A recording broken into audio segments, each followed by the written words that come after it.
बिस्मिल्लाहिर्रहमानिर्रहीम। अस्सलाम वालेकुम स्टूडेंट्स, आज की वीडियो में चैप्टर नंबर 13 इलेक्ट्रोमैग्नेटिज्म की कॉन्सेप्चुअल क्वेश्चंस को डिस्कस करेंगे। तो फर्स्ट क्वेश्चन की स्टेटमेंट पर चलते हैं। स्टेटमेंट है a compass needle is deflected when a charge plastic rod is held near it. यानी कि आपको वैसे कंपास नीडल जो डिफ्लेक्शन शो करती है जब एक चार्ज प्लास्टिक रॉड को उसके नजदीक लेकर जाएंगे। What is the origin of the force that produces the deflection. तो फोर्स जो कि डिफ्लेक्शन प्रोड्यूस करवा रही है उसका ओरिजिन क्या होगा, क्या वो इलेक्ट्रोमैग्नेटिक होगी या फिर वो इलेक्ट्रोस्टैटिक होगी, किस किस्म की फोर्स होगी, ये भी आपने बताना है। तो देखिए बेटा, बात ये है कि कंपास नीडल बगैर मैग्नेटिक फील्ड के कभी भी आपको डिफ्लेक्शन शो नहीं करेगी। तो फिर प्लास्टिक रॉड तो हमारे पास कोई मैग्नेटिक फील्ड कंटेन नहीं कर रही है, तो फिर ये कंपास नीडल किस तरह से डिफ्लेक्शन शो करी है इसको हम लोग जरा देखते हैं। देखिए हम यहाँ पर कह रहे हैं compass needle will not deflect in the absence of magnetic field. यानी कि अगर मैग्नेटिक फील्ड नहीं होगी तो कंपास नीडल डिफ्लेक्शन शो नहीं करेगी। लेकिन मैं कह रहा हूं कि लेट करें कि हमारे पास एक रॉड जो है वो प्लास्टिकली मतलब पॉजिटिवली चार्ज रॉड है। तो मैं कह रहा हूं कि when the positively charge plastic rod brought close to the compass needle, जब आप पॉजिटिवली चार्ज प्लास्टिक रॉड को कंपास नीडल के नजदीक लेकर आएंगे, then the positively charge plastic particle of the rod will attract the negative charge particles of the compass. यानी कि understood सी बात है कि आपके जो पॉजिटिवली चार्ज प्लास्टिक रॉड है, जब आप उसको कंपास नीडल के नजदीक लेकर जाएंगे तो ये कंपास नीडल की जो चार्ज डिस्ट्रीब्यूशन है उसको क्या करेगी, डिस्टर्ब करेगी। यानी कि नेगेटिव चार्ज पार्टिकल्स को अपनी तरफ अट्रैक्ट करेगी, कि जिसकी वजह से आपकी कंपास नीडल जो डिफ्लेक्शन शो करेगी, right. Due to which compass needle tends to deflect. यानी कि आपके पास जो कंपास के जो नेगेटिवली चार्ज पार्टिकल्स हैं वो अट्रैक्ट हो जाएंगे टूवर्ड्स द रॉड, जिसकी वजह से आपकी कंपास जो है वो डिफ्लेक्शन शो करेगी।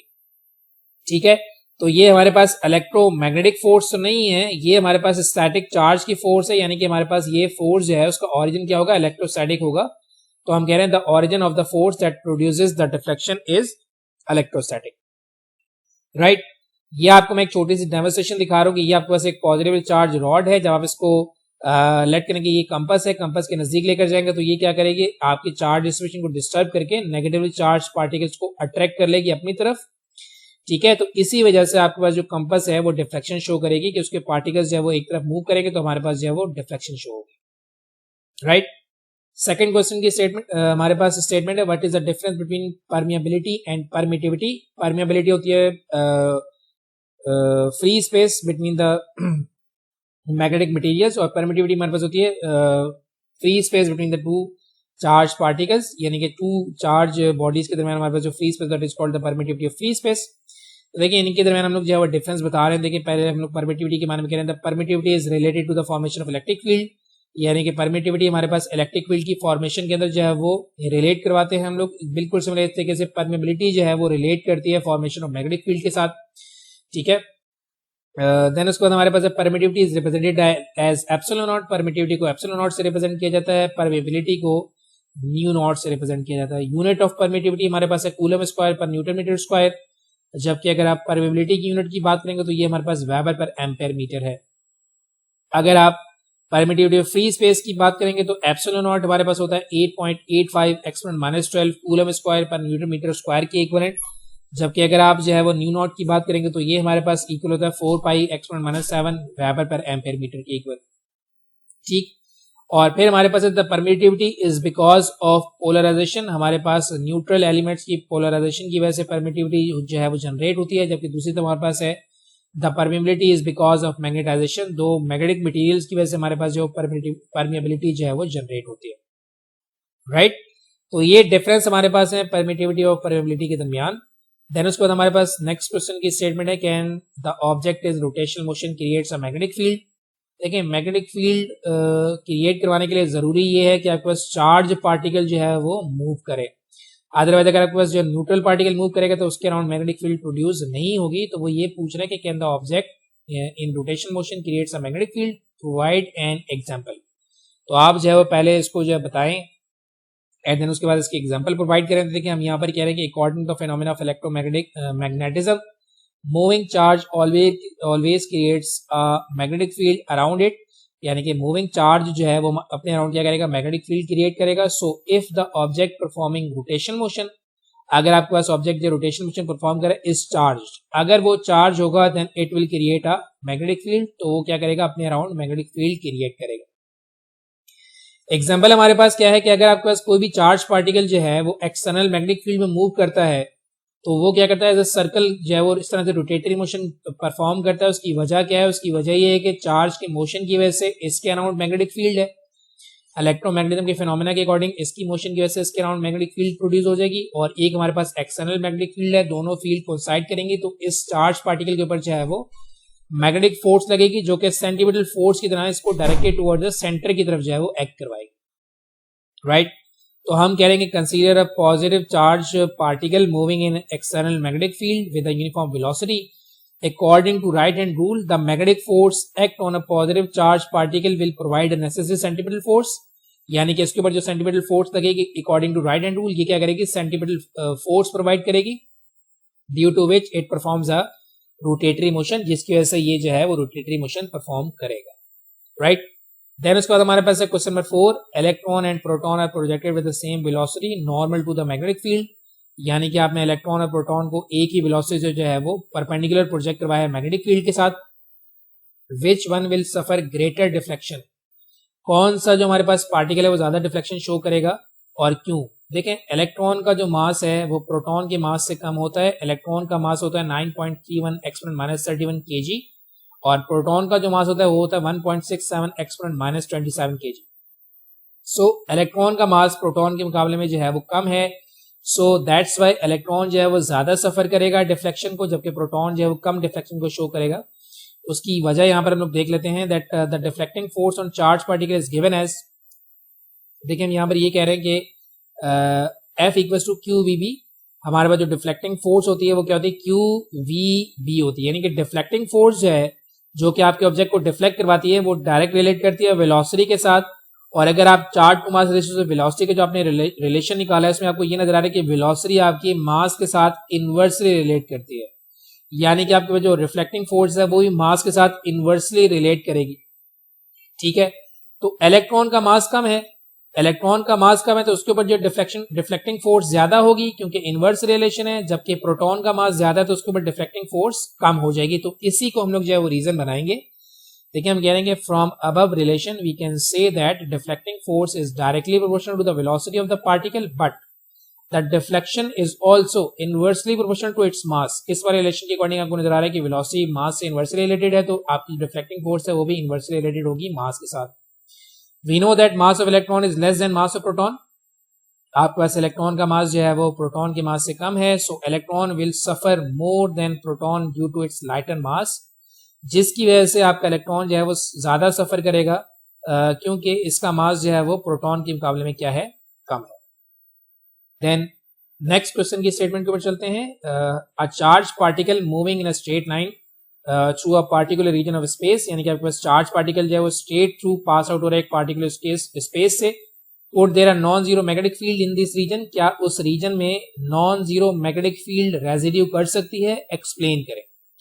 इसमें देखें बेसिकली आपसे ये कहा जा रहा है कि आपके पास एक चार्ज पार्टिकल जो है एक स्पेस से जो है वो स्ट्रेट थ्रू पास आउट कर रहा है, क्या वहां पर मैग्नेटिक फील्ड मौजूद हो सकती है, यानी कि क्या नॉन जीरो मैग्नेटिक फील्ड वहां पर हो सकती है, बिल्कुल हो सकती है। देखिए आपका चार्ज पार्टिकल जो है वो मैग्नेटिक फील्ड से स्ट्रेट थ्रू पास आउट कर सकता है अगर दोनों की डायरेक्शन सेम हो। देखिए हमने डिफ्लेक्शन फोर्स का फॉर्मूला बनाया हुआ है, yes a charge particle will pass straight through a non zero magnetic field.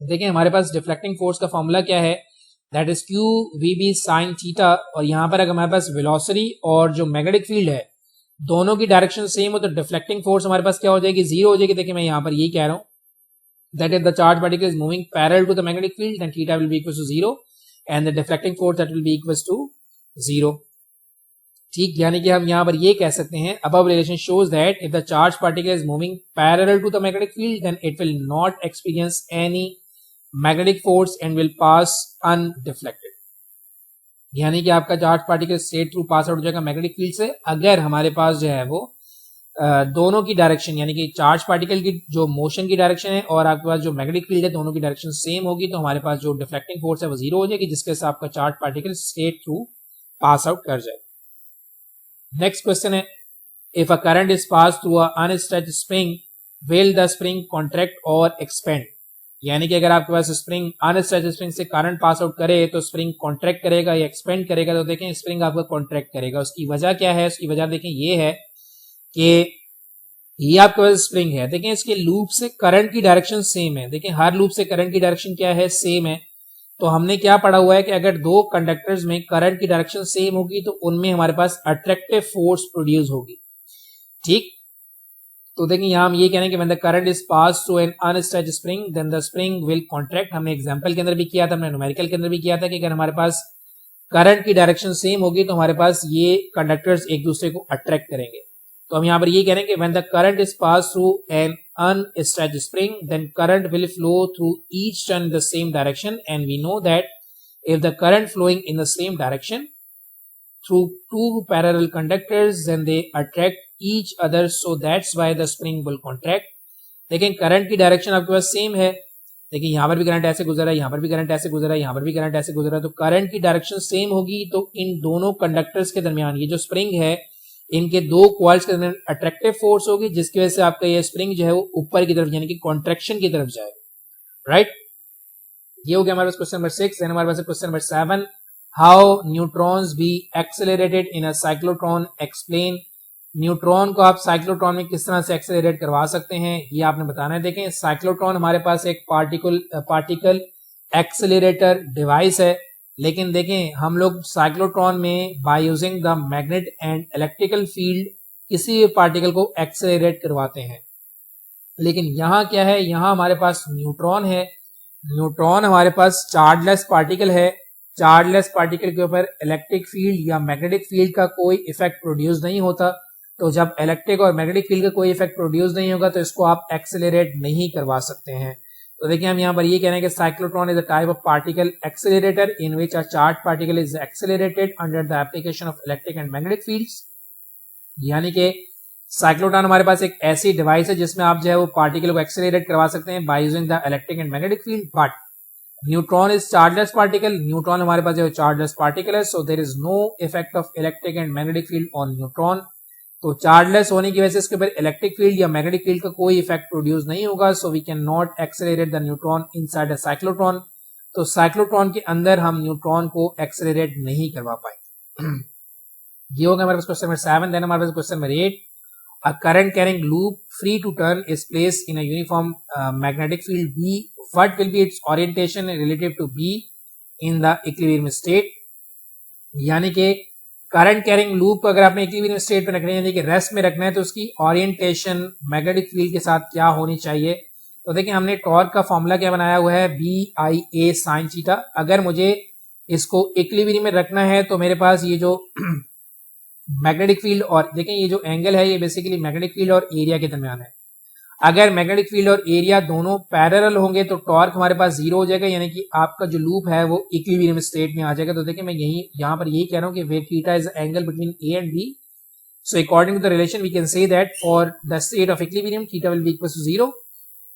अगर आपके पास थीटा जो है वो जीरो हो जाएगा तो टॉर्क हमारे पास जीरो हो जाएगा, यानी कि आपके पास जो लूप है वो इक्विलिब्रियम स्टेट में होगा। लेकिन देखिए एरिया और मैग्नेटिक फील्ड अगर पैरेलल हैं तो टॉर्क तो हमारे पास जीरो होगा, लेकिन एरिया की जो ओरिएंटेशन लूप की जो ओरिएंटेशन होगी वो आपके मैग्नेटिक फील्ड के परपेंडिकुलर होगी। कैसे? ये देखिए लेट करें कि यहां पर नॉर्थ पोल है और यहां पर साउथ पोल है, तो आपकी मैग्नेटिक फील्ड जा रही है इस तरह से, और आपके जो एरिया है इसकी जो हमारे पास अगर एरिया को देखेंगे तो ये भी हमारे पास parallel to the magnetic field है। लेकिन अगर आप लूप की ओरिएंटेशन देखेंगे, देखिए हमारे पास लूप की जो डायरेक्शन है ना वो हमारे पास सरफेस के परपेंडिकुलर होती है। तो जो लूप की डायरेक्शन है वो 90 डिग्री के एंगल पर है मैग्नेटिक फील्ड के साथ, ठीक है। तो हम यहाँ पर यही कह रहे हैं so this is possible if B is parallel to A, यानी कि आपका जो लूप का जो एरिया है वो आपकी मैग्नेटिक फील्ड के साथ पैरेलल हो, लेकिन हमारे पास ओरिएंटेशन क्या बनेगी इसकी, अगर डायरेक्शन आप देखेंगे तो डायरेक्शन इसकी परपेंडिकुलर होगी। That is B is perpendicular to the plane of the loop, यानी कि आपके पास जो बी की जो ओरिएंटेशन होगी वो बी के साथ क्या होगी, परपेंडिकुलर होगी। देखिए मैंने आपको बताया कि अगर यहाँ नॉर्थ पोल है और यहाँ साउथ पोल है तो आपके पास एरिया है तो पैरेलल, लेकिन इसकी ओरिएंटेशन बी के साथ क्या है, 90 डिग्री के एंगल पर है। यानी कि मैग्नेटिक फील्ड ऐसे है तो जो वेक्टर एरिया है उसकी डायरेक्शन आपके पास इस तरह से है। सो इन दिस ओरिएंटेशन, यानी कि आपके पास अगर जो है वो लूप की डायरेक्शन 90 डिग्री के एंगल पर है मैग्नेटिक फील्ड के साथ, current carrying loop is in equilibrium state, तो आपके पास जो करंट कैरिंग लूप है वो इक्विलिब्रियम स्टेट के ऊपर रहेगी। ठीक, ये हो गया आपका क्वेश्चन नंबर 8। देन उसका हमारे पास है last question, how does a current carrying coil behaves like a bar magnet, यानी कि आपके पास एक करंट कैरिंग कॉइल ये किस तरह से बार मैग्नेट की तरह जो है वो बिहेव करेगा। तो देखिए हम लोग सोलेनॉइड पढ़ा हुआ है कि सोलेनॉइड हमारे पास जो है वो करंट कैरिंग कॉइल होती है। अगर आप इस करंट कैरिंग कॉइल के अंदर से मैग्नेटिक फील्ड प्रोवाइड करेंगे तो हमारे पास इसके एक्सेस में जो है मैग्नेटिक फील्ड प्रोवाइड करती है, जो कि एक साइड से स्टार्ट होकर दूसरी साइड के ऊपर एंड करती है। यानी कि हमें पता है कि हमारे पास मैग्नेटिक फील्ड लाइंस जो है वो नॉर्थ पोल से ओरिजिनेट करती हैं और साउथ पोल के ऊपर जो है वो टर्मिनेट करती हैं। तो यहाँ पर भी ऐसा ही हो रहा है। तो देखिए हम यहाँ पर कह रहे हैं कि when the current is pass through a coil a magnetic field is produce inside the coil, तो हमारे पास जो मैग्नेटिक फील्ड जो है वो प्रोड्यूस हो जाती है inside the coil. The magnetic field line oriented from one side and ends at the other side, यानी कि आपकी जो मैग्नेटिक फील्ड लाइन जनरेट हो रही है वो एक साइड से स्टार्ट करेंगे और दूसरी साइड के ऊपर एंड करेंगी। जहां से स्टार्ट करेंगे वो नॉर्थ पोल होगा, जहां पर एंड अप करेंगे वो साउथ पोल होगा। अब देखें हम इसको बार मैग्नेट प्रूव करना चाह रहे हैं, तो बार मैग्नेट हम क्या करते हैं, हम मैग्नेटिक कंपास को रखते हैं तो हमारे पास इस तरह से फील्ड बनती है, यानी कि नॉर्थ से साउथ की तरफ जो फील्ड बनती है। तो ऐसा यहाँ पर भी ऐसे ही होगा। जब आप यहाँ पर मैग्नेटिक कंपास को रखेंगे तो मैग्नेटिक कंपास जो है वो नॉर्थ और साउथ पोल की रिप्रेजेंटेशन आपको बताना स्टार्ट करेगी, यानी कि ये बता रही होगी कि आपके पास जो सोलेनॉइड के अंदर जो है मैग्नेटिक फील्ड प्रोड्यूस हो चुकी है। तो हम यहाँ पर ये कह रहे हैं कि now if you place a magnetic compass needle near a current carrying coil, आप करंट कैरिंग कॉइल के नजदीक जो है वो नीडल को रखेंगे, it will show deflection representing the direction of magnetic field, यानी कि आपके पास नीडल जो है वो डिफ्लेक्शन शो करेगी, यानी कि किसकी वजह से शो करेगी, मैग्नेटिक फील्ड कैसे शो करेगी, from north pole to south pole, और जो डिफ्लेक्शन की डायरेक्शन होगी वो नॉर्थ पोल से साउथ पोल की तरफ होगी। ठीक, ये हो गया हमारे पास क्वेश्चन नंबर 9, लास्ट क्वेश्चन। इंशाल्लाह इस वीडियो के बाद हम लोग जो है चैप्टर नंबर 14 इलेक्ट्रोमैग्नेटिक इंडक्शन की वीडियोस को स्टार्ट करेंगे। अगर क्वेश्चन है बेटा तो क्वेश्चन आप कर सकते हैं, इंशाल्लाह मैं उसको आंसर करने की कोशिश करूंगा। अपनी दुआ में याद रखिएगा। Thank you very much and Allah Hafiz.